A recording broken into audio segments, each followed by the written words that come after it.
आज की दुनिया में जहाँ कोई किसी को नहीं पूछता, वहाँ सिर्फ एक रिश्ते ही तो हैं जो हर व्यक्ति के जीवन में थोड़ी उमंग की किरण लाए हुए हैं। इन्हीं रिश्तों की बदौलत इंसान अपने जीवन में छोटी-छोटी खुशियाँ ढूँढने की कोशिश करता है और अपने अकेलेपन को दूर करने के रास्ते ढूँढता है।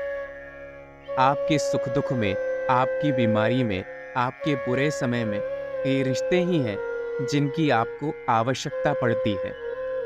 परंतु आज कुछ ऐसा समय आ चुका है जहां रिश्ते हर व्यक्ति के जीवन से धीरे-धीरे दूर होते चले जा रहे हैं। ये कोई सामान्य रिश्ते नहीं है। ये आपसे जुड़े आपके निजी और बहुत ही अटूट रिश्ते हैं। माँ-बाप के रिश्ते को छोड़कर बाकी रिश्तेदारों से आजकल शायद ही किसी के संबंध हैं। चाहे वो आपके घर के चाचा भतीजा हो, चाहे आपके दूर के भाई बहन हो या आपके कोई अन्य रिश्तेदार हो, परंतु दूरियां इस कदर बढ़ गई हैं कि आज परिवार मिलजुल कर रह ही नहीं पाता। आखिर बढ़ते जीवन में ऐसा क्यों हो रहा है कि सभी व्यक्ति अकेले होते जा रहे हैं और रिश्ते एक दूसरे से तेजी से दूर होते जा रहे हैं? आज ऐसा इसीलिए है क्योंकि सभी व्यक्तियों के पास समान शक्ति है कि वो जीवन में कुछ भी हासिल कर सकें, और इसी शक्ति ने उन्हें अपने घमंड में इतना चूर कर दिया है कि सभी व्यक्तियों को ऐसा लगता है कि उनसे बेहतर कोई नहीं है। एक दूसरे को किसी अन्य व्यक्ति से बेहतर दिखाने की होड़ में हमने रिश्तों को कहीं भीड़ में खो दिया है। हमने रिश्तों से ज़्यादा अपने जीवन में पैसों को, हमारी सफलता को और हमारी अधिक उपलब्धियों को आवश्यकता तो दी, और इसी के चलते हम आज इतने अकेले पड़ गए हैं कि हमारे चाहने के बावजूद भी रिश्ते हम तक पहुंच नहीं पाते।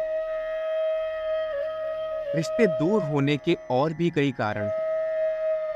पहले के जमाने में जब मनुष्य एक दूसरे से मेल रखने के बहाने ढूंढते थे, वहीं आजकल एक दूसरे से दूर जाने के बहाने ढूंढ रहे हैं। लोगों के पास समय है, फिर भी वो एक दूसरे से मिलना पसंद नहीं करते। उनके निजी जीवन की भागदौड़ इतनी बढ़ चुकी है कि दफ्तर से घर आने के बाद वो ऐसा समझते हैं कि बस हमें अकेला छोड़ दिया जाए, और अकेलेपन को महत्व देने के चक्कर में आज इंसान इस अकेलेपन का आदी हो चुका है।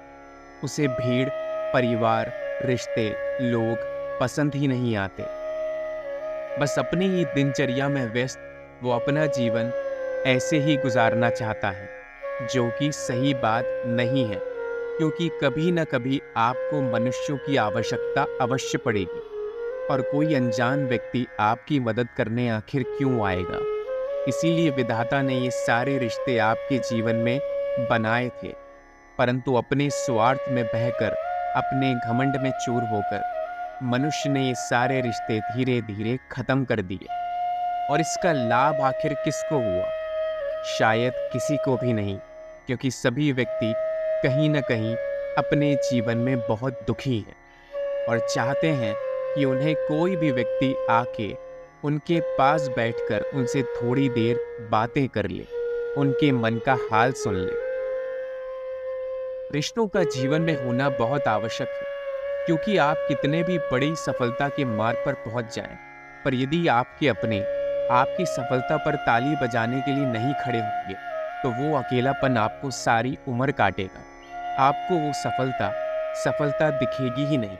ऐसा लगेगा मानो एक भरे समंदर में आपकी प्यास बुझाने के लिए ढेर सारा पानी तो है, परंतु आप वो पानी पी नहीं सकते और अपनी प्यास बुझा नहीं सकते। बस उसमें तैर कर ये सोच सकते हैं कि किस तरह से इस जीवन को आगे बढ़ाया जाए। इसलिए समय रहते ही रिश्तों को भी थोड़ी अहमियत देना शुरू कर दीजिए। चाहे रिश्ते बुरे समय में, अच्छे समय में आपके साथ खड़े हो ना हो, परंतु इतनी बोलचाल, इतना व्यवहार तो रहना ही चाहिए कि आप जब एक दूसरे को याद करें तो आपके मन में नकारात्मक ख्याल ना आए, एक दूसरे के मन में कोई गलत भावना पैदा ना हो, और सम्मान के साथ आप जब भी एक दूसरे से मिलने की कोशिश करें तो वो पल अवश्य आपके जीवन में आए। जीवन बहुत लंबा है। इसे इस तरह अपने ही स्वार्थ के द्वारा नहीं गंवाया जा सकता। सब लोगों के साथ मिलकर ही, सब लोगों के साथ उठकर बैठकर ही आपके जीवन का उद्धार हो सकता है और आपका जीवन आगे बढ़ सकता है। इसलिए रिश्ते यदि आपके जीवन से खो गए हैं तो उन्हें समेट कर वापस लाने की कोशिश कीजिए। एक कदम आप आगे बढ़ाइए और एक कदम सामने वाला आगे बढ़ाएगा और इसी तरह आप सफलता के मार्ग पर साथ चल सकेंगे।